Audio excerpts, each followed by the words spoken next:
I think we have just heard two shades of the same pro-European, pro-EU approaches.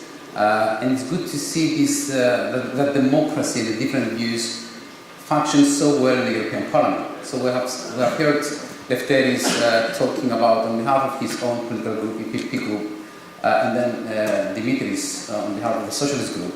And indeed, this is very important because it's very important for democracy itself to have these different approaches. But allow me to say just a few words about the institutional campaign that the European Parliament has just started in view of the upcoming European elections, which, by the way, in Cyprus will take place on Sunday, 26th of May, 2019.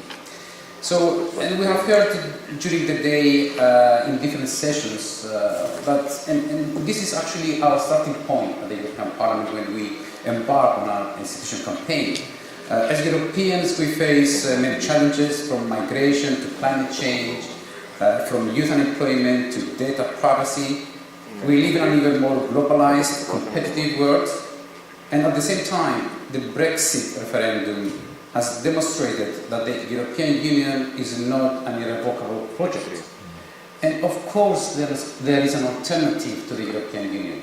And the alternative is to retreat to the nation state.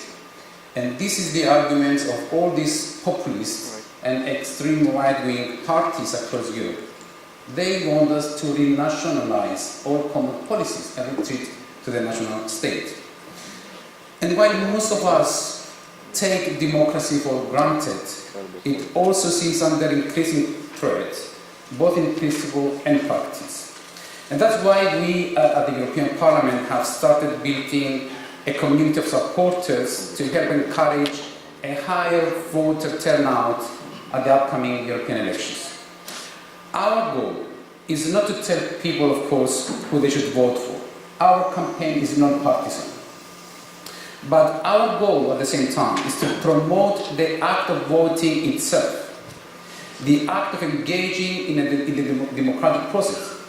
It's really unacceptable for a country like Cyprus to have a turnout in the European elections of more or less 43–44%.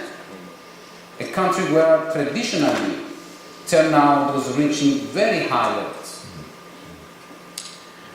And of course, another goal of our campaign is to inform voters and make them act of doing so vote in a conscious and fully informed way.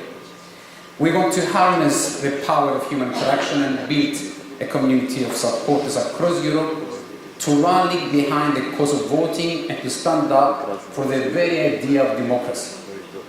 Together decide what kind of Europe we want to live in. Because this time, it's not enough to hope for a better future. This time, each and every one of us must take responsibility for it too.